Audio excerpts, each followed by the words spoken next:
तो बुढ़ापे में पूछ लो कि कितना भजन करते हैं। अगर जीवन में भजन नहीं किया है, नाना प्रकार की चिंताएं होती हैं, इंद्रियां शिथिल हो जाती हैं, भजन में मन नहीं लगता। अब भजन में मन लगेगा। हम एक साधारण यंत्र चलाने की कहते हैं, हमने कभी पिस्तौल नहीं चलाई, छुई नहीं हाथ से। अब हमको आप पिस्तौल दे दीजिए तो हम चला पाएंगे क्या? जो कि एक प्राकृतिक यंत्र चलाना है। मन को परमात्मा में लगाने का अभ्यास नहीं किया तो बुढ़ापे में लगा लोगे आप। गुरु ब्रह्मा गुरु विष्णु गुरुदेव महेश्वरा, गुरु साक्षात परब्रह्म तस्मै श्री गुरुवे नमः। तो परब्रह्म सर्वत्र व्याप्त है और आपने इस रूप की चाह की तो वही रूप धारण करके वो आपकी काम क्रोध से क्या जन्म मृत्यु से रक्षा कर लेगा। खूब नाम जप करो, खूब भगवत चिंतन करो।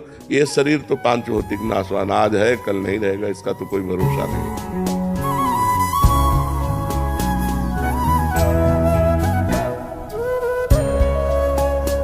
अगर हम धीरे धीरे से मन को नाम में फंसा पा जाएं तो हम विजयी हो जाएंगे। नहीं तो जबान से नाम चल रहा है, अंगुली माला में चल रही, मन संसार में चल रहा है। जब तीनों का एक मिश्रण हो जाए, जो अंगुली में, वही जबान में, वही हमारे मन में, तब भगवत प्राप्ति होती है। जो कुछ भी है सब नाशवान है, एक सेकंड में सब छूट जाना है।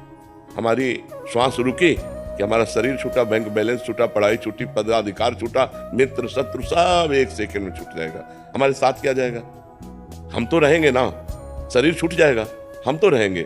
अब हमारे पास यदि पुण्य बल नहीं है, भजन बल नहीं है, तो कुंवर बने कि कुत्ता बने, क्या बने? हम किसी को दोस्त कहे ना कहे, सब हमारे दोस्त, कोई दुश्मन हमारा है ही नहीं है। सब हमारे दोस्त है, सब हमारे मित्र है।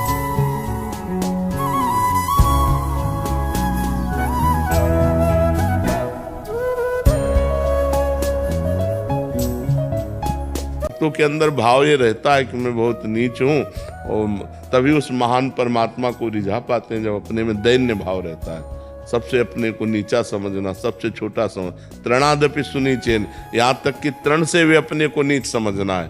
तृणते नीच अपन पोकात, शुभ और अशुभ न जान नहीं। समझ रहे हो?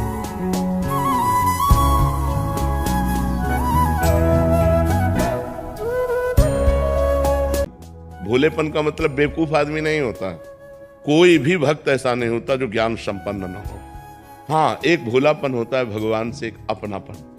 भगवान मेरी माँ, भगवान मेरे पिता, भगवान मेरे दोस्त, भगवान मेरे, तो वो भोलापन जो है वो परम पवित्र उच्च कोटि का होता है। बेवकूफी को भोलापन नहीं कहते। कलयुग के सब दोष नष्ट होते, पाप नष्ट होते। संत समागम जब हम करते हैं, संतों का दर्शन करते हैं, उनके पास बैठते हैं, उनकी कृपा से हमें अध्यात्म शक्ति जागृत होती है, हमारे पाप नष्ट होते हैं, हमारे कलयुग के दोष नष्ट होते हैं, हमारा मन भगवान की तरफ सहज में, परमात्मा की तरफ सहज में भागने लगता है। इसलिए अगर कभी संत समागम का अवसर मिले तो भजन छोड़कर भी संत समागम करना चाहिए।